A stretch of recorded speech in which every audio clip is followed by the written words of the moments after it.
Now at 7 o'clock, the search for Brian Laundrie has gained some major firepower. Why Dog the Bounty Hunter is now joining in on the manhunt this morning. Plus, it's happening again. Another Utah town's water supply running dry, and they're now taking drastic measures to conserve. We'll explain. A Utah family is here in Washington, D.C., hoping to find answers for their daughter. You don't know about something and you're told you have 9 months before the last time you get to hug your kid. I mean, how do you handle that kind of a situation? And it's, you either shut down or you fight. I'm Erin Cox, and I'll show you what they're fighting for.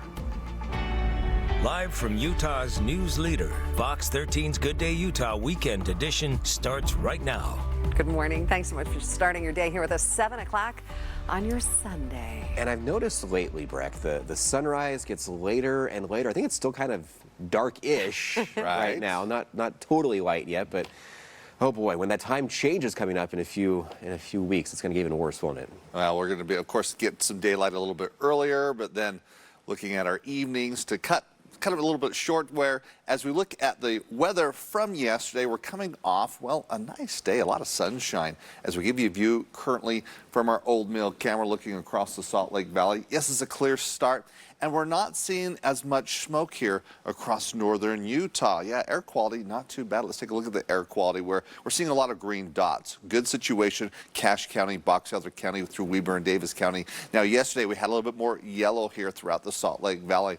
Not the case, as that's the same scene here throughout Utah County. Pretty much statewide, it's all green. Doesn't mean the smoke's completely gone, but we're breathing easier here throughout the state. So that's good news to start off your Sunday morning. And temperature starting off a little bit warmer than yesterday, slightly warmer, I should say. We're close to 60 degrees right now in Salt Lake City. Still have 40s though in Logan. We're looking at 50s in Price, and many locations throughout central Utah in the 50s as well. We're bringing in some clouds, upper level moisture making its move across south central, southeastern Utah. From radar, light green indications that we're not seeing any showers hitting the ground. It might be falling and evaporating before it hits, so that moisture not quite deep enough to bring that rain here across southern Utah, at least throughout the morning. Isolated showers across southern Utah throughout the afternoon, mainly over the mountains. But for northern Utah, we're hanging on to the sunshine and we're hanging on to the heat. Temperatures close to record breaking, but we've got a cool down on the way. When does that next cool front hit? I'll let you know coming up. We're following some breaking news from overnight here in Salt Lake City. Police are now searching for someone who shot 2 people, killing one of them. This happened around 12:30 this morning at a house party on the 2200 block of South Broadmoor Street. One person died on the scene there. The other victim was taken to the hospital in critical condition. Now, police believe several people witnessed the crime, but no arrests have been made yet. Police say there is no immediate public safety risk, but if you have any tips for investigators, they want to hear from you. You're asked to contact Salt Lake City Police. As the search for Gabby Petito's boyfriend, Brian Laundrie, continues this morning, a well-known TV star now throwing his hat into the ring, you could say, as he tries to help find Laundrie alive. Dwayne Chapman, better known as Dog the Bounty Hunter, knocked on the front door of the Laundrie family home on Saturday, but nobody answered. Dog the Bounty Hunter says his reasons for joining this nationwide search are personal. Because I lost a daughter at about the same age, I know what the parents feel like, okay? And you want justification. You want the guy behind bars. All of it's alleged that he even committed the murder. And there's now a $30,000 reward out for any information that leads to Laundrie's whereabouts. He's been missing for nearly 2 weeks now. Just a few days ago, a grand jury indicted Laundrie for fraudulent credit card activity after Gabby's death. With so much coverage on the search for Brian, people in Northport, Florida are instead honoring Gabby's life and the impact that she made on others. The memorial at the City Hall in Northport has grown immensely this week, and it grew even more as members of the community showed up for a butterfly release and a candlelight vigil last night. Many who came out to pay tribute felt a connection to Gabby, and they wanted her family to know they're not mourning alone. Denial is shock. You're going to go through so many emotions, the anger. Just please keep Gabby as a good memories, not the bad, and keep those good memories that will help you, and the world's got your back. Gabby's funeral is taking place today near her hometown in New York. In lieu of flowers, the family is asking for donations to the Future Gabby Petito Foundation. And new this morning in our coverage of the historic drought here in Utah, we've learned another city is having to make some tough decisions as they run out of water. One Summit County town has put a stop to building new homes because of the lack of water coming in. We spoke with community leaders in Oakley about the difficult choice they had to make and what's coming next. It was either going to be fight this fire or have drinking water in people's homes. Oakley is about a 50-minute drive east of Salt Lake City. Fewer than 2,000 people call it home. The post office, a small grocery store, a locally owned fast food restaurant, gas station, and a closed-down diner make up the town, plus lots of farmland, all dependent on Mother Nature. And the river doesn't get high in April and May because the snow isn't up there to melt. It's scary, especially for us. With the weather being warmer and drier than ever before, snowpack is not making it to the reservoirs. Runoff from melting snow to the Weber River can usually fill the equivalent of 110,000 Olympic-sized swimming pools. This year, it only got enough to fill the equivalent of 4,000 Olympic-sized swimming pools. 95% of our water supply comes from snow. So our friends back east that come here and love to ski and recreate out here, that's a crucial part of our water supply. Already this year, the towns of Echo in Summit County and Schofield in Carbon County ran out of drinking water because of the drought. People don't think about water very often, except when it doesn't work. Now, city leaders have told local construction companies any new buildings can't connect to the water supply. City Council voted to do that for 6 months instead of raising water rates. They'll decide in November whether to extend it. And we got to do the best we can with what we have to work with, and if it's making tough decisions, we got to make tough decisions. Wade Wolstenholme has been mayor for 8 years. He says he doesn't remember a time when they didn't have watering restrictions in the summer. I would rather have to make the decision to do a moratorium than have to explain to my neighbor why they don't have any water to drink. And Oakley City is also planning to dig a new well, which would cost $2 million. The last time the town had to find a new source of water was some 20 years ago. Well, more of your local news right now. And a woman was left dead after a crash involving multiple vehicles in South Jordan this weekend. It happened yesterday afternoon near 900 West and South Jordan Parkway. This is what happened after. You can see the emergency vehicles there on the scene from our UDOT camera here. South Jordan police tell Fox 13 News that the 40-year-old victim was driving east when she passed out at the wheel, crossed the median into oncoming traffic, and hit 3 other drivers. However, investigators do not believe the crash was what caused her death. They believe there were other factors at play. We'll keep you posted on this one as we learn more. We don't feel safe. Moab is crying out a plea that we do not feel safe. And that's the voice of the father of Kylan Schulte, who was killed last month along with her spouse, Crystal Turner. Their case remains unsolved, and Kylan's dad is actively searching for any clues in this investigation. This weekend, the mayor of Moab says her city is still a safe place to visit and live, but being scared right now, as she puts it, is understandable. Yes, things like this happen, and this is a scary thing to have happened to our community, especially because we don't know why the 2 girls were murdered. Whether you are a resident or a visitor of our city, we are still a very safe community. And the mayor adds her heart goes out to all the families who are impacted. If you have any information on this case, you're asked to contact the Grand County Sheriff's Office. A Navajo woman is back home this morning after she was missing for about a year. The San Juan County Sheriff's Office says Kayla Blackbird was last seen in September of 2020 until this weekend. The Sheriff's Office believes she made her return Friday night or Saturday morning. Her family very grateful for her homecoming and asking for privacy during this time.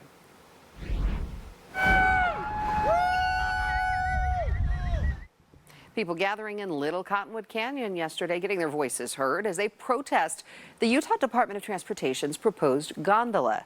UDOT's plan to alleviate traffic down the canyon proposes either a gondola or widening the canyon road for an enhanced bus system. Many protesters have lived in that area for decades, and they say they don't want to see the canyon defaced with massive towers that would be needed across 8 miles for that gondola.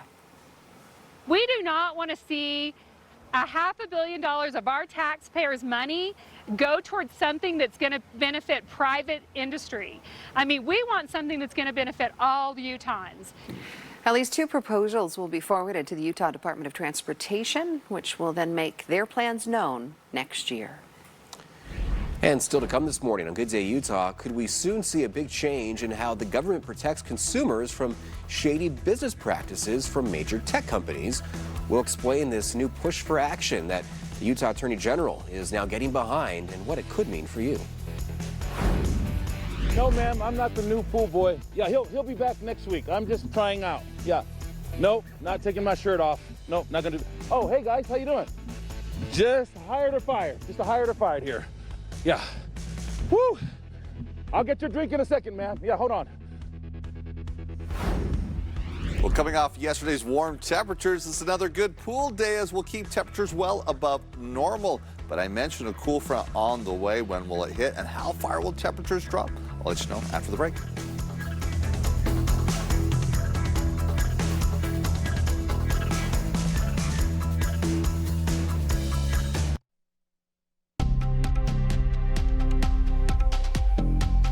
Time right now, 7:13. 32 U.S. attorneys general, including Utah's, are asking lawmakers on Capitol Hill to modernize the antitrust laws. Fox 13 tech reporter Jordan Hogan explains how this push for change could actually impact us all in the long run. When you get a new smartphone, it comes preloaded with apps. But what if that wasn't the case? More than 30 attorneys general across the country are asking Congress to do more to modernize antitrust laws. Part of that could mean changing how tech companies offer their products and services to us. So an example of this could be that if you bought a new iPhone, it might not have an app store available on it. It might not come with any preloaded apps and be ready to go out of the box the way that many consumers expect it to be. Similarly, you could see concerns with Amazon and their ability to sell generic products. Jennifer Huddleston, a tech policy analyst for the American Action Forum, said the whole idea of current antitrust law is to protect consumers. So we're looking at, are consumers being harmed by anti-competitive behavior? But rather than sticking with this, the attorneys general want to control bigger tech companies like Amazon, Apple, Google, Facebook, and Microsoft. In their letter, they say they want to protect consumers from unlawful and irresponsible mergers, as well as foster competition and innovation. This basically means stopping tech companies from becoming too big and swallowing up smaller ones, like Facebook did with Instagram and WhatsApp, all while making sure smaller tech companies have room to grow and make new tech products that benefit us all. When asked why Utah's Attorney General supports the push for modernizing antitrust laws, his office responded with, quote, "The antitrust laws need to be updated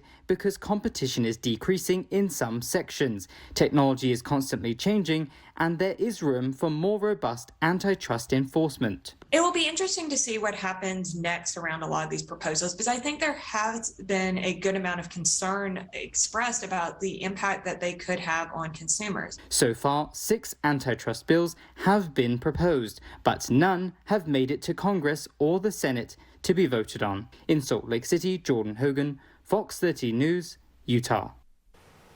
Well, when it comes to job openings and what's available out there right now, it's incredible to hear just how many job openings there are, but no bodies to fill those positions. Well, this morning, Fox 13's Big Buddha is highlighting a company with many landscaping jobs and even pool maintenance positions available as well. It's the latest edition of Hired or Fired. Hey, we're here with Corey, and we're going to work our first job for Hired or Fired because they really do have job openings. All right, tell me what to do. What are we working on? I'm hands off on this one. It's all you. Okay. So what we're going to do is just run a vacuum on the pool. Okay. Let's go ahead and get power onto that to the pump. Okay, that's right here. Yep. Okay, that's on. Now, once you go to the suction side of the pump, open that red valve. Right here. Yep. Open all the way up. Like that. All right, now you're flowing water. Okay. Let's relieve any air out of the filter with the top valve. Right here. Open that up. It says open.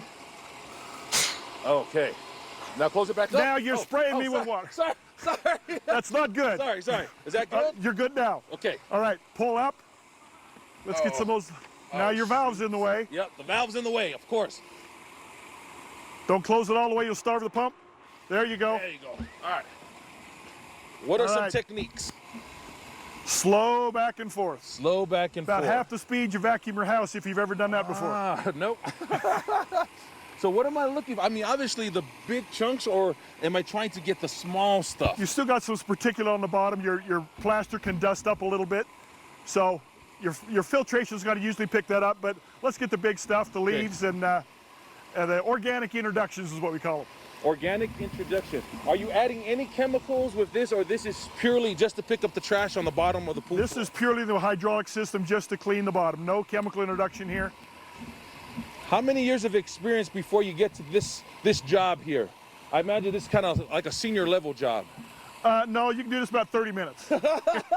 Well, for you, we give you 45. 45, thank you. See, you already know my work ethic. I love it. Now, we are having some fun, obviously, but it's a serious topic. There are job openings at your company, right, Corey?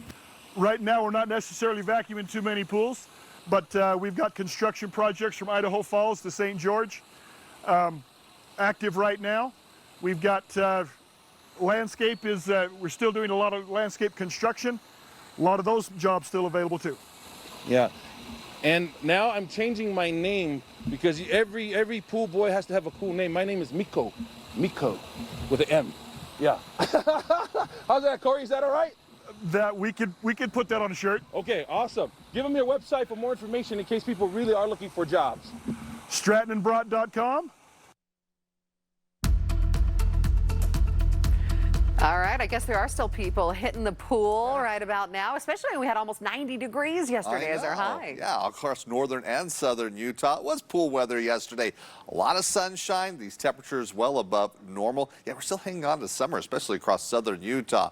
What we're starting to introduce, though, across the south is a little bit of cloud cover. Some moisture coming in could give rise to maybe an isolated shower. I don't think in St. George you turn towards south central Utah from Kanab over towards Moab. That's definitely an area where we can maybe see those isolated showers. That's not a possibility here for northern Utah. We're keeping it dry, we're hanging on to the sunshine, and we're hanging on to these warmer temperatures. Starting off, right now we're in the upper 50s. Air quality improved today. Yeah, we're not seeing quite as much haze and smoke in the area.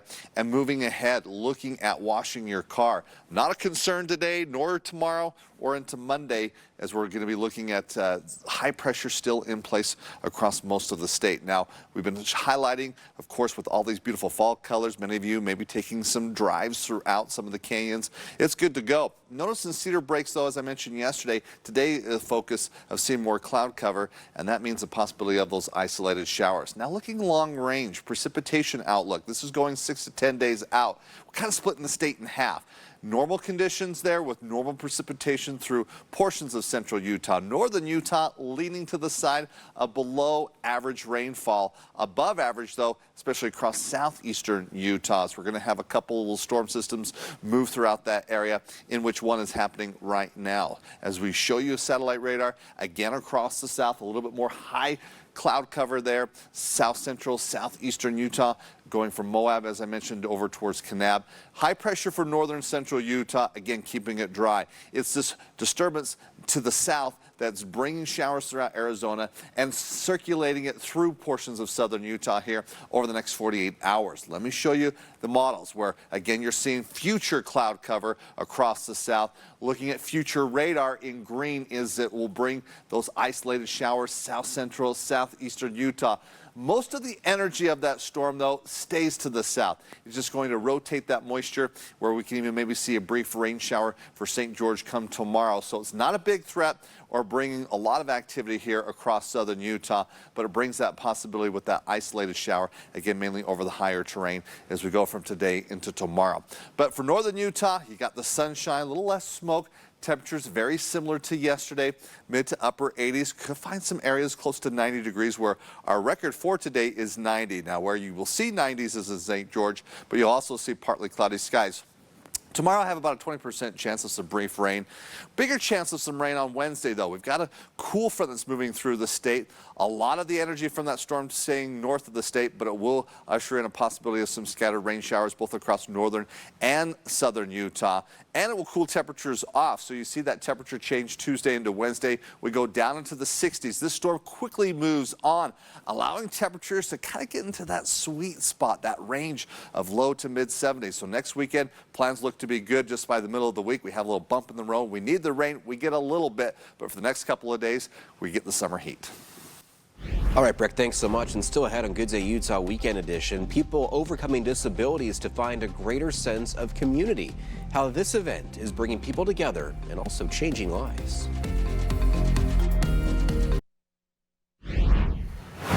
Welcome back. This weekend, the Krishna Temple in Spanish Fork celebrating spring colors just in time for the beginning of fall. Yeah, back in March, the temple was forced to postpone the Holy Festival of Color celebration due to COVID-19 restrictions. But yesterday, the skies were once again filled with all that colorful powder. Now, this is an ancient Indian festival, also known as the Festival of Love, that celebrates the eternal and divine love of Radha Krishna. And for me to be out here chanting and singing with all these people, it's literally the best thing that I could ever imagine. So really grateful. And as you see here, those activities include the interactive dancing, live mantra bands, DJs, yoga teachers, and traditional food, along with all that powdered paint. This year's festival continues today. It kicks off at 11 a.m. and the party continues until 4 this afternoon. Just go to fox13now.com for a link to get yourself a ticket. Well, September is Deaf Awareness Month, and this weekend, members of Utah's deaf community held a festival to celebrate. The event brought people from all the corners of the community together, from businesses who cater to the deaf, families who communicate with sign language, and those just looking to learn more. This gave everyone a chance to showcase what they're doing to empower everyone, as well as the services the state is offering for people who are deaf. Deaf and hard of hearing folks, we are diverse. We come from all kinds of backgrounds. We have diverse needs as diverse as we are as a people. So I think what's most important is to approach each individual as an individual. We are not a common cookie cutter people. We don't bite. We want to be involved. We have a lot to offer, to contribute. So I think that's what I would say to the general public is like, give us an opportunity to be a part of your community as well. Well, the state offers many services for people who are deaf, hard of hearing, blind, or who just need help navigating employment options here in Utah. And we have a link to those services on our website. It's fox13now.com. And some people are not letting their disabilities get in the way of their enjoying life and sports as well. The Utah Adaptive Alliance held a wheelchair palooza at the Sandy Skate Park on Saturday. People could play lacrosse, basketball, and several other sports. But the event was ultimately an opportunity for wheelchair users to meet others like them and also make new relationships. So important to be able to see people that are like you and experience things like you. And then too, if you ever have questions, either as someone who has, maybe they just were injured recently and have a disability, or someone who hasn't interacted with people with disabilities, you can go and ask them what's going on, you know, how are things going, and piece of advice. And if you'd like to learn more about adaptive sports or how you can support a wheelchair user in your life, go to utahadaptivealliance.org. Celebrating our abilities, just remarkable. All right, much more for you ahead in our next half hour. Dueling protests on Utah's Capitol Hill over abortion rights. We'll bring you both sides of this heated debate. And a Utah family travels across the country to our nation's capital to try to get some answers for their daughter, who is fighting a rare form of cancer. Their emotional story coming up. And just a note, when you can't watch Fox 13 News live, you can watch us streaming online for free on Roku, Fire TV, and Apple TV. Just search Fox 13 on your device. We'll be right back.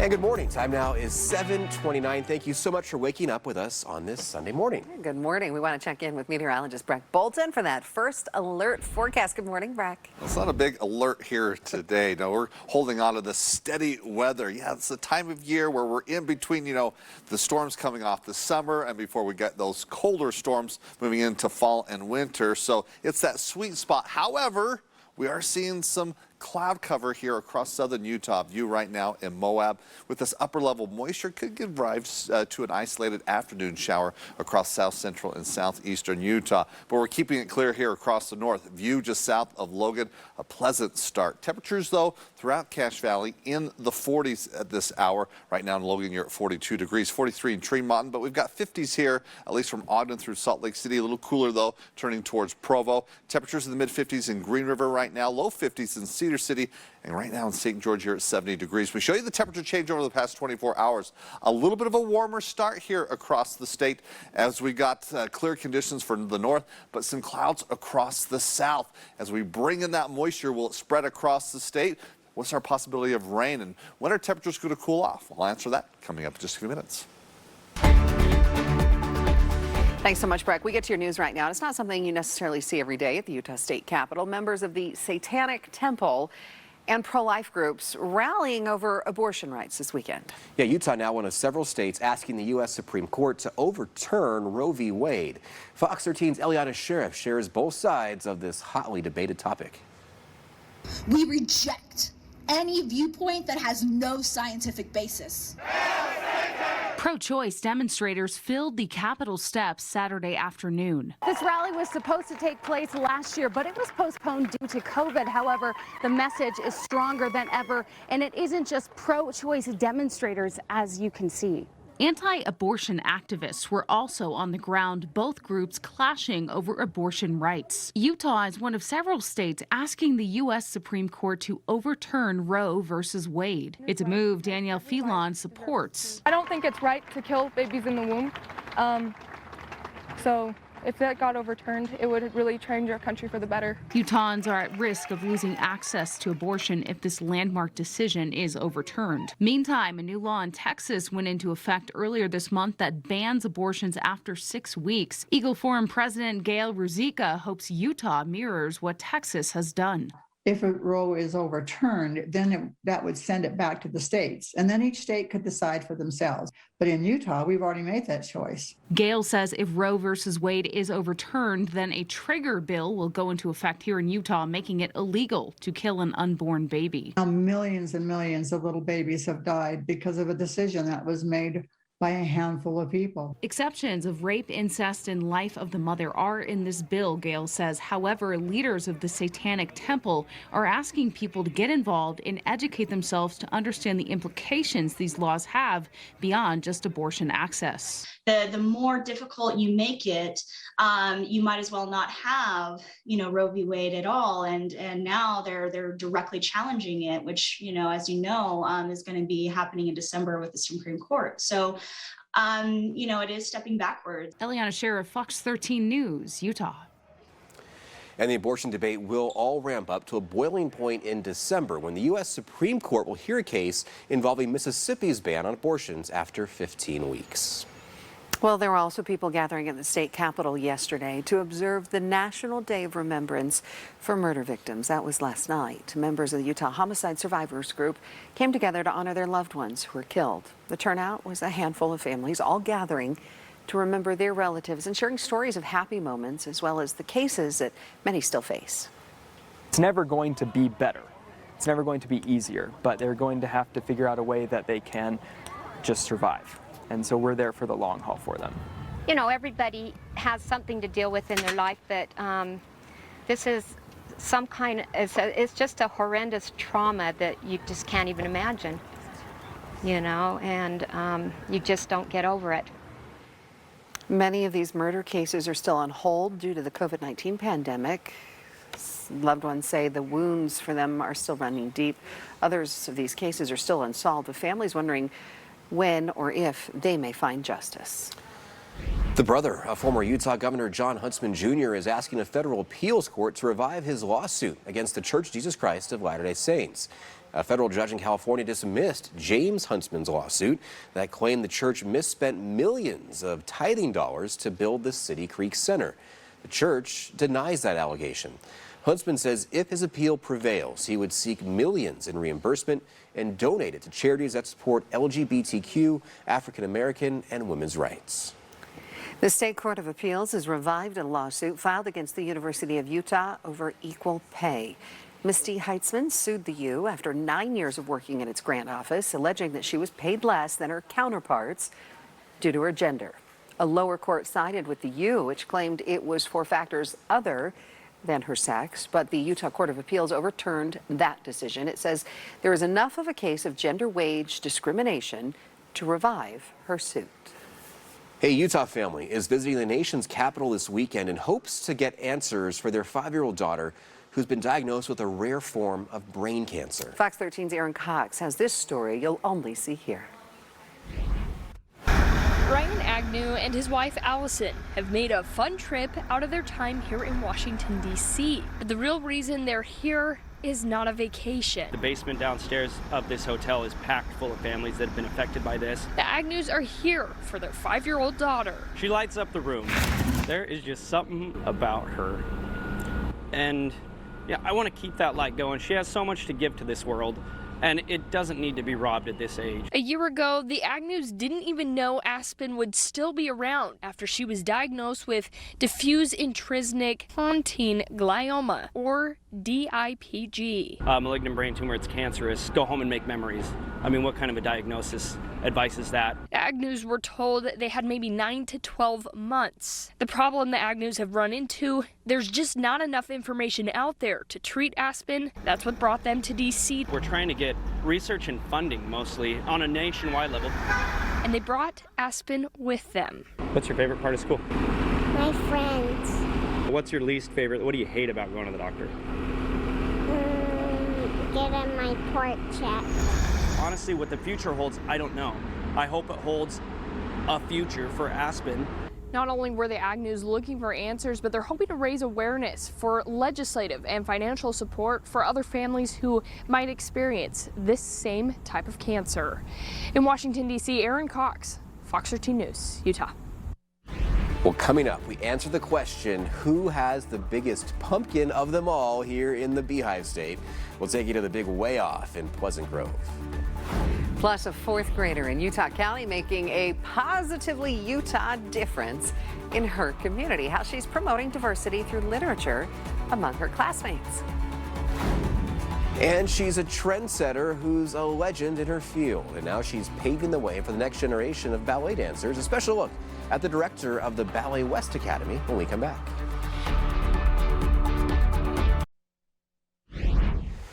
And welcome back. The time now is 7:40, and some of the world's best culinary artists came together in Sandy for one sweet showcase. Sugar artists created some completely edible storybook adventures for their annual showcase and competition this weekend. Professionals and home bakers took center stage with some of these beautiful pieces here. Check out that castle. Some of the cakes took more than 200 hours to create. Well, oftentimes the regular population doesn't understand what can be done with sugar art and how far they can take it. And there are extreme gravity-defying designs. And then, you know, so when you enter as a beginner, you get to see where you can go down the road as an artist. And some amazing detail here on these works of art that also look delicious. Anyone can take classes at the Salt Lake Culinary Institute to learn about this artistry, and the proceeds from the competition go to help students in those classes. Just remarkable. I follow a number of friends online who are into this cake making, and I'm blown away by their posts. It's just, what a talent. So many talented people out there. But they work so hard. They You really hate do. to cut into it, to eat it. And to then just eat it, right? It may taste even better. Yep. Well, they've been working for months now to grow the biggest pumpkins that they possibly can. And not just for pumpkin pie, just for bragging rights. This weekend, those folks found out who had the biggest pumpkin of them all. Hee Haw Farms hosting its annual Way Off event yesterday, and Fox 13 News caught up the winner of the competition. It was Matt McConkey. He's been a regular of these giant pumpkin growing events for years. There is a bond between man and pumpkin. It can be a little obsessive. It's kind of like a cross between a sport and an addiction. McConkey's pumpkin actually broke the state record. It weighed in, get this, at over 2,000 pounds. So yeah, they need the big forklift to move these things around. 1 ton. Wow. How many pumpkin pies can you make from the pulp in that I pumpkin? wonder, is it better when it's bigger or not as good? I don't know. It's fresh for sure. I don't know. So many questions we still have. We have got an update for you now, though, on a story that's positively Utah. A 4th grader from Provo who's already made a big difference in her community is also giving back. Emmy Kim held a lemonade stand fundraiser Saturday to help buy books for her school's library that were more culturally diverse and also inclusive. The money goes to buy not only books for her own school, but also others in that Provo school district. Well, I like to help people, and I've always wanted to make positive changes. I hope everyone's inspired to make positive changes, and that I hope that this lemonade stand will be able to help people. Some very nice words there. Always wanted to make positive changes. Emmy now wants to buy books that highlight kids who have different abilities. And as National Hispanic Heritage Month continues, you want to profile some prominent Utahns who've made a big difference in their community while also staying true to their roots. They're remarkable people. This morning we introduce you to a Mexican-American ballerina who rose to the top of her profession, now helping other ballet dancers along in their personal journeys. Take a look.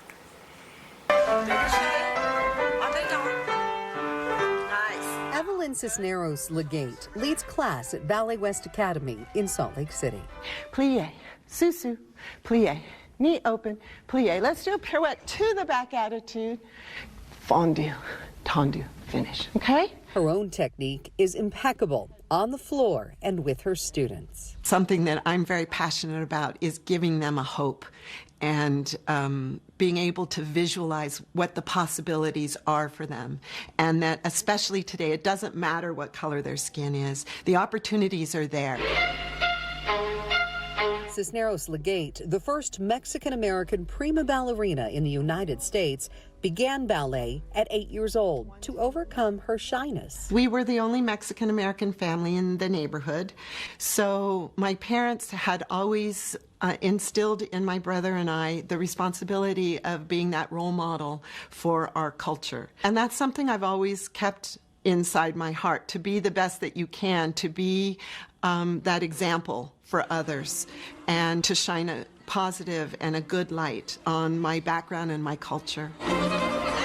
Cisneros Legate took that mindset to the prestigious San Francisco Ballet in 1976, where she captivated audiences for 23 years. I was the only person with non-white skin, the only dark-skinned person in the company for a number of years. From Sleeping Beauty to Swan Lake, she performed nearly every starring role in the company's repertoire until she retired in 1999. In the early years, she was asked to powder her face in order to blend in with the Cour de Ballet, the group dancing behind the principals. It was a difficult time, but through that difficulty, I think it really instilled in me a passion for making sure that I danced out of the core. I remember a moment where I just looked in the mirror at myself and said, you know what?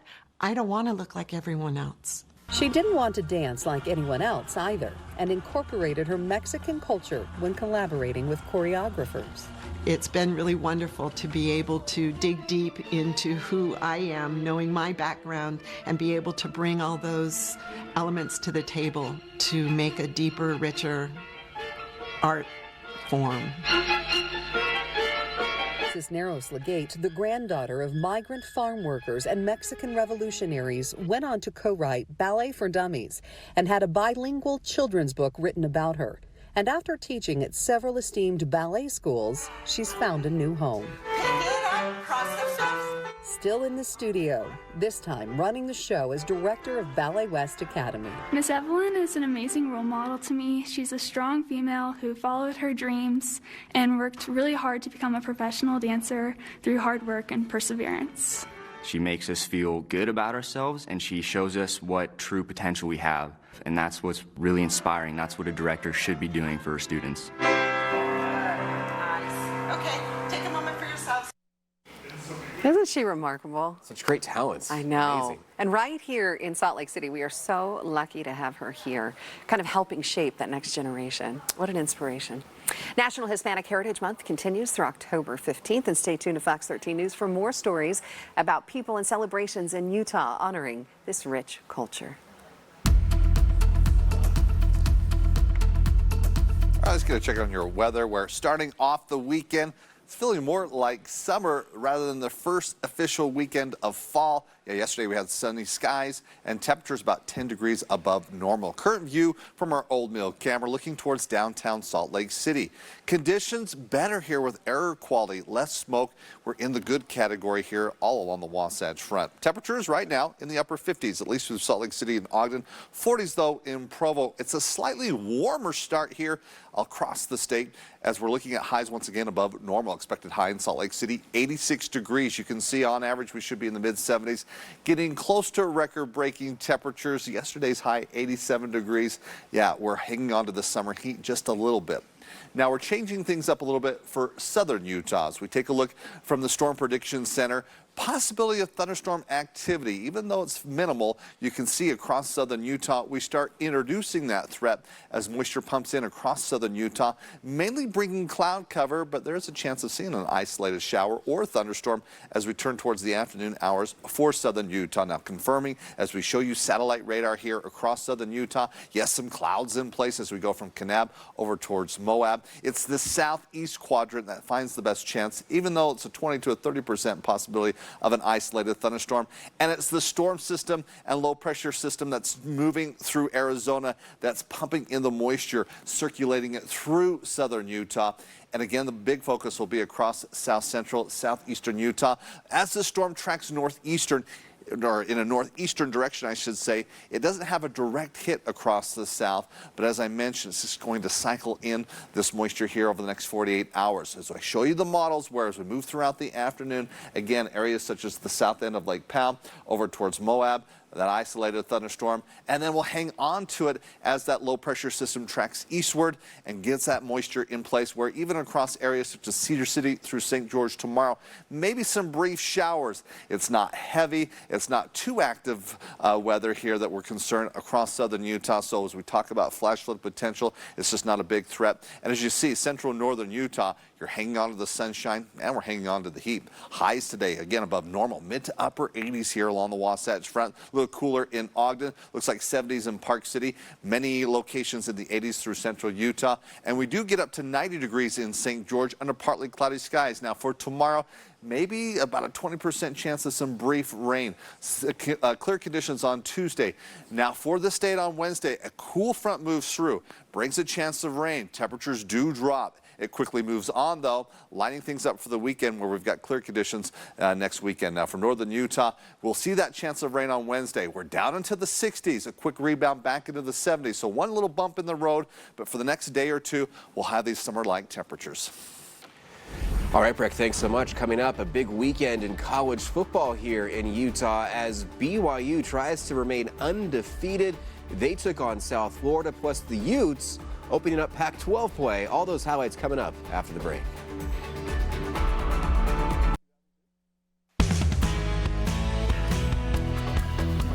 BYU and Utah State face off on Friday, but both hope to go into that game unbeaten. We'll get to the Aggies in a sec, but let's begin with the Cougars shooting for back-to-back 4-0 starts, hosting another late one, this time against 1-2 South Florida. Baylor Romney getting the start for the still recovering Jaron Hall. It's Mason Wake to start. And then Tyler Algier was just too much for the Bulls to handle in that opening quarter. Look at that cannonball just fly over the line. Algier then good for another one in the first as the Cougars led 21-0 after one and 28-6 at the half. Blue still perfect on the season. The Aggies have turned late game heroics into an art form. 3 straight deficits offset by 3 dominant fourth quarters to keep perfect going into Saturday. But to survive Boise State, Blake Anderson's bunch would have to do it yet again. A rare Saturday morning national TV spotlight game in Logan. The Broncos across the pylon to end the first. Andrew Van Buren has to bowl through several lines of defense to get there. As for Logan Bonner and the Aggies, they were moving the football well early, only to struggle to turn any of that into points. Bonner in a pickle, eventually forced into a terrible throw. Tyrick LaBeouf has it. USU then comes up short on their second field goal attempt. Despite outgaining Boise, they trailed 10-0 at the half. Quarter 3, Hank Bachmeier and Khalil Shakir connecting to make it a 17-0 game. Anderson changing quarterbacks late to try and spark yet another fourth quarter rally, but Andrew Peasley swallowed up inside the pocket. Fumble leading to an exclamation point score. Bachmeier to Scott Matlock. Yeah, tough loss where USU's offense scored 46 fewer points than it did the week before at Air Force, 27-3.